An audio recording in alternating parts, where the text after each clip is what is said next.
दोस्तों स्वागत है आपका केडीबी इंडिया पर। दोस्तों आज हो चुका है 18 जनवरी 2021। तो आज की देश भर की टॉप न्यूज लेकर आए हैं आपके लिए।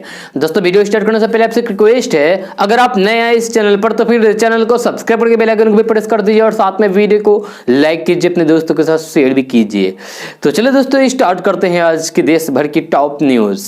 दोस्तों देश कोरोना के बाद अब बर्ड फ्लू के कहर से डरा हुआ है। इस बीच अच्छी तरीके से पकाए गए चिकन और अंडे के सुरक्षित होने का आश्वासन देते हुए केंद्र सरकार ने शनिवार को देश भर के राज्य सरकारों से अनुरोध किया है कि वे पोल्ट्री की बिक्री पर प्रतिबंध को हटा दें। साथ ही गैर संक्रमित क्षेत्रों राज्यों में पोल्ट्री उत्पादों की बिक्री की अनुमति दें। आपको बता दूं कि केरल, राजस्थान, मध्य प्रदेश, उत्तर प्रदेश, दिल्ली, हिमाचल प्रदेश, हरियाणा, गुजरात बर्ड फ्लू की चपेट में है। मत्स्य, पशुपालन और डेयरी मंत्रालय ने एक विज्ञप्ति में कहा है कि लोगों को बर्ड फ्लू के प्रसार के बारे में अवैज्ञानिक अफवाहों पर ध्यान नहीं देना चाहिए। मंत्रालय ने कहा है कि प्रतिबंध से पोल्ट्री और अंडा बाजार पर प्रतिकूल प्रभाव पड़ा है और इससे पोल्ट्री और मक्के के किसान प्रभावित हुए हैं, जो पहले से ही कोरोना महामारी से प्रभावित हैं।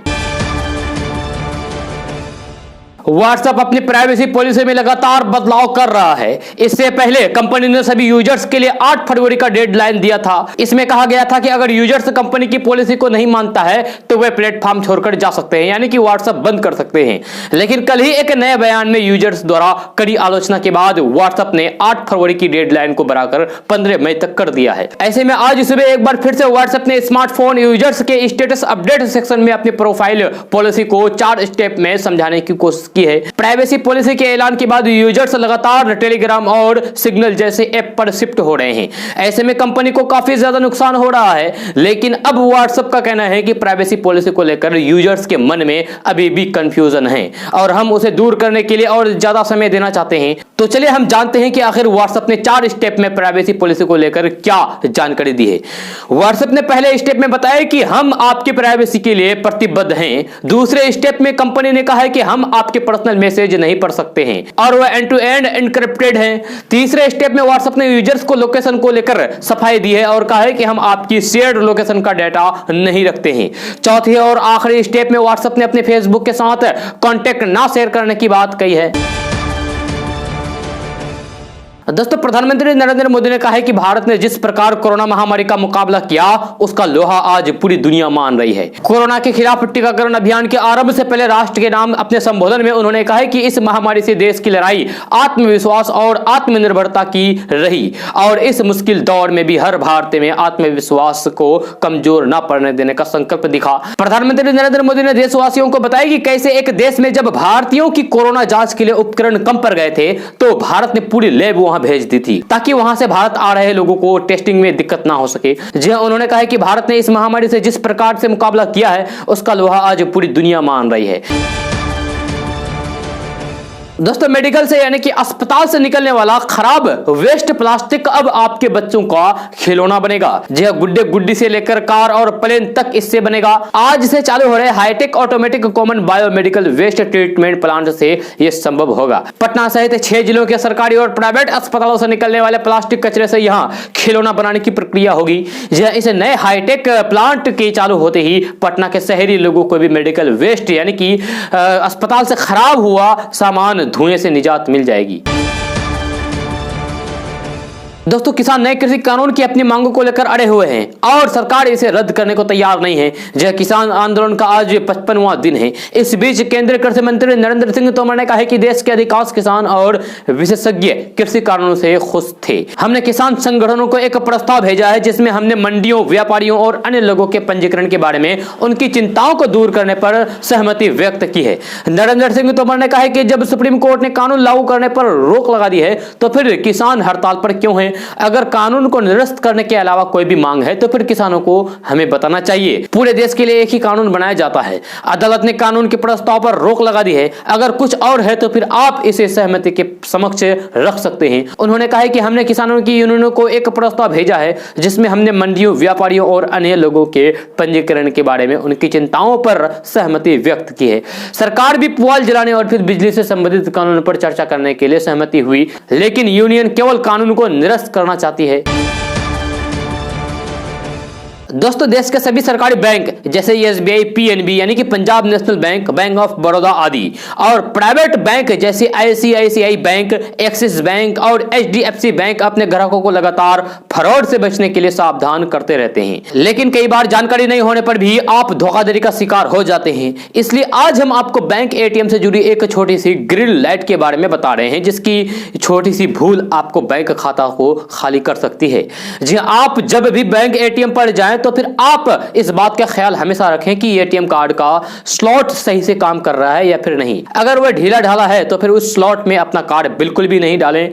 जी हाँ, कार्ड स्लॉट में कार्ड लगाते समय उसमें जलने वाली लाइट पर ध्यान दें। अगर स्लॉट में ग्रीन लाइट जल रही है तो फिर एटीएम सुरक्षित है, लेकिन अगर उसमें लाल या फिर कोई भी लाइट नहीं जल रही है तो एटीएम का इस्तेमाल बिल्कुल भी ना करें। इसमें बड़ी गड़बड़ी हो सकती है, क्योंकि एटीएम मशीन के पूरी तरीके से दुरुस्त होने पर ही ग्रीन लाइट जलती है। साइबर एक्सपर्ट बताते हैं कि जालसाज एटीएम मशीन में कार्ड लगाने वाले स्लॉट में डिवाइस लगाकर आपके कार्ड की जानकारियां चुरा लेते हैं। ऐसे में आपको पता तब चलता है जब आपका एटीएम आपकी जेब से होता है और फिर फोन पर मैसेज आता है कि आपके खाते से पैसा निकल गए। अपने बैंक खाते से पैसा निकालते वक्त पासवर्ड डालने के समय उसे दूसरे हाथ से छिपा ले। अगर आसान शब्द में कहे तो आपके डेबिट कार्ड का पूरा एक्सेस लेने के लिए हैकर्स के पास आपका पिन नंबर होना जरूरी है। हैकर्स पिन नंबर को किसी भी कैमरे से ट्रैक कर सकते हैं। जैसे बचने के लिए आप जब भी एटीएम में अपना पिन नंबर एंटर करें तो फिर उसे दूसरे हाथ से छिपा लें, ताकि उसकी इमेज सीसीटीवी कैमरे पर ना आ सके। दोस्तों देश में आधुनिक तकनीक वाले नए उद्यमों और फिर नए अवसरों को बढ़ावा देने के लिए प्रधानमंत्री नरेंद्र मोदी ने शनिवार को 1000 करोड़ रुपए के स्टार्टअप इंडिया सीड फंड की शुरुआत की घोषणा की। जी हां, उन्होंने कहा है कि इससे रोजगार के अवसर को बढ़ावा मिलेगा। इसके साथ ही लोगों के जीवन में सुधार भी आएगी। देश भर में काम करने वाले स्टार्टअप आज देश में ई टॉयलेट से लेकर पीपीई किट और दिव्यांगों के लिए सेवाएं देने के क्षेत्र में काम कर रहे हैं। मोदी ने वीडियो कॉन्फ्रेंस के जरिए प्रारंभ स्टार्टअप भारत अंतर्राष्ट्रीय सम्मेलन को संबोधित करते हुए कहा कि देश में स्टार्टअप के लिए पूंजी की कमी नहीं हो, इसके लिए कदम उठाए जा रहे हैं। इससे नए स्टार्टअप को शुरू करने और फिर उनकी वृद्धि को बढ़ावा देने में मदद मिलेगी। इस अवसर पर उन्होंने एक टेलीविजन शो स्टार्टअप चैंपियन कार्यक्रम का भी उद्घाटन किया, जो दूरदर्शन यानी कि डीडी पर प्रसारित किया जाएगा। दोस्तों कृषि कानूनों के खिलाफ दिल्ली से लगने वाले विभिन्न राज्यों की सीमाओं पर किसानों का आंदोलन जारी है। सरकार के साथ उनकी कई दौर की बातचीत हो चुकी है, लेकिन सभी बातचीत बेनतीजा रही। एक तरफ किसान संगठन के नेता तीनों कानून को रद्द करने की अपनी मांग पर अड़े हुए हैं, वही सरकार ने भी अपनी मंशा साफ जाहिर कर दी है कि वे कानून को रद्द नहीं करेंगे। आंदोलन कर रहे किसानों को बढ़ती ठंड की वजह से काफी परेशानियों का सामना करना पड़ रहा है। अखिल भारतीय किसान सभा के महासचिव हन्नान मोल्ला ने कहा है कि लगभग 2 महीने से हम ठंड के मौसम में परेशान हो रहे हैं। सरकार हमें तारीख पे तारीख दे रही है, इस मामले को टालने की कोशिश कर रही है ताकि हम थक जाएं और जगह छोड़ दें। ये उनकी साजिश है। नए कृषि कानूनों को लेकर किसान संगठनों और केंद्र सरकार के बीच शुक्रवार को दिल्ली के विज्ञान भवन में हुई 9वें दौर की बातचीत भी एक बार फिर बेनतीजा रही। इस समस्या का समाधान तलाशने के लिए 19 जनवरी को यानी कि कल 10वें दौर की बैठक होगी। बैठक के दौरान किसान नेता इन तीनों कृषि कानूनों को रद्द करने और फिर एमएसपी पर कानून बनाने की मांग को लेकर टस से मस नहीं हुए। दोस्तों शनिवार को देश भर में कोरोना टीकाकरण अभियान की शुरुआत हुई और पहले चरण में स्वास्थ्य कर्मियों के साथ ही फ्रंट लाइन वर्कर को टीका दिया गया। कोरोना के टीका को लेकर कई सवाल उठाए जा रहे थे कि ये सुरक्षित है या नहीं और इसके साइड इफेक्ट क्या होंगे, लेकिन 24 घंटे बीत जाने के बाद अब तक टीका लगाने वाले 22 लोगों में एलर्जी देखी गई है। इनमें से एक के अंदर गंभीर लक्षण दिखे। एम्स के एक गार्ड को 100 देसी टीका यानी कि कोवैक्सीन का शॉट दिया गया था। हालांकि उन्हें कुछ ही देर में एलर्जी हुई और फिर अस्पताल में भर्ती कराया गया। एम्स के एक अधिकारी के मुताबिक फिलहाल गार्ड को डॉक्टरों की देखरेख में रखा गया है। यहां ध्यान देने वाली बात यह है कि एम्स में कुल 95 स्वास्थ्य कर्मियों को शनिवार कोरोना का टीका लगाया गया था। दिल्ली सरकार के मुताबिक यहां 12 लोग ऐसे थे जिनमें टीका लेने के बाद एलर्जिक रिएक्शन देखा गया, जिनमें से सिर्फ एक के अंदर गंभीर लक्षण दिखे।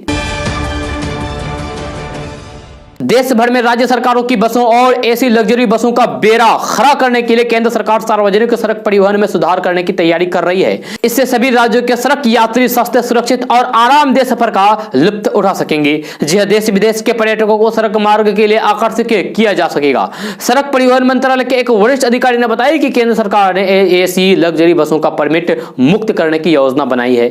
इससे देश में एसी लग्जरी बसों का बड़ा बाजार तैयार होगा। एसी लग्जरी बसें बस बॉडी कोड और सेवा के अनुसार देश भर में चलाई जा सकेगी।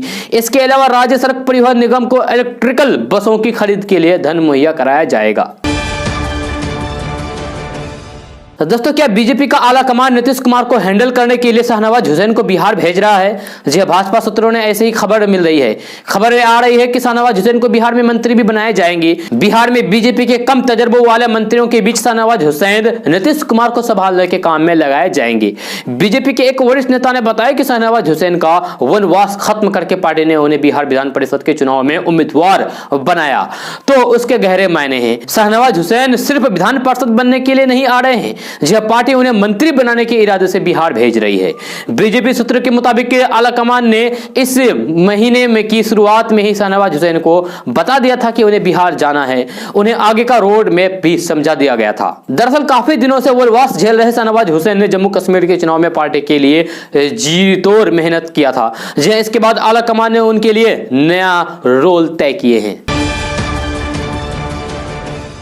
दोस्तों, कृषि विशेषज्ञ और मैग्सेसे पुरस्कार विजेता पी साईनाथ ने कहा है कि भारतीय संविधान के तहत कृषि राज्य का विषय है और केंद्र सरकार द्वारा 3 कृषि कानून बनाना नाजायज और असंवैधानिक है। इससे मौजूदा कृषि संकट और गहरा होगा। इन कानूनों को रद्द किया जाना चाहिए। सरकार आग से खेल रही है। ग्रामीण मामले के जानकार साईनाथ ने कहा है कि कृषि उत्पाद बाजार समिति कृषि के लिए लगभग वही है जो सरकारी स्कूल शिक्षा के क्षेत्र के लिए है या फिर जो सरकारी अस्पताल स्वास्थ्य के क्षेत्र के लिए है। कृषि कानूनों में नीतिगत सुधार निश्चित तौर पर किसानों के हित को ध्यान में रखते हुए किया जाना चाहिए, न कि निजी कंपनियों के हित में। उन्होंने कहा है कि इन कानूनों के जरिए सरकार एपीएमसी मंडियां और फिर न्यूनतम समर्थन मूल्य यानी कि एमएसपी खत्म करना चाहती है। इसके बाद किसानों को ट्रेडर्स और बड़े कॉर्पोरेट के रहम पर जीना पड़ेगा। यह कानून किसानों को कोई भी कानूनी सुरक्षा नहीं प्रदान करते हैं। किसान संगठन अपनी इस मांग को लेकर प्रतिबद्ध है और सरकार को हर हाल में इन कानूनों को वापस लेना होगा। इस संबंध में सरकार और किसानों के बीच बातचीत के कई दौर चले, लेकिन अब तक कोई भी नतीजा नहीं निकला। दोस्तों, आज का न्यूज़ बस यहीं तक। कैसा लगा जरूर अपना सुझाव दीजिएगा नीचे कमेंट बॉक्स में कमेंट करके। अगर आप नए हैं इस चैनल पर तो फिर चैनल को सब्सक्राइब करके बेल आइकन को भी प्रेस कर दीजिए और साथ में वीडियो को लाइक कीजिए, अपने दोस्तों के साथ शेयर भी कीजिए। तो चलिए दोस्तों, फिर मिलते हैं अगली वीडियो में। जय हिंद।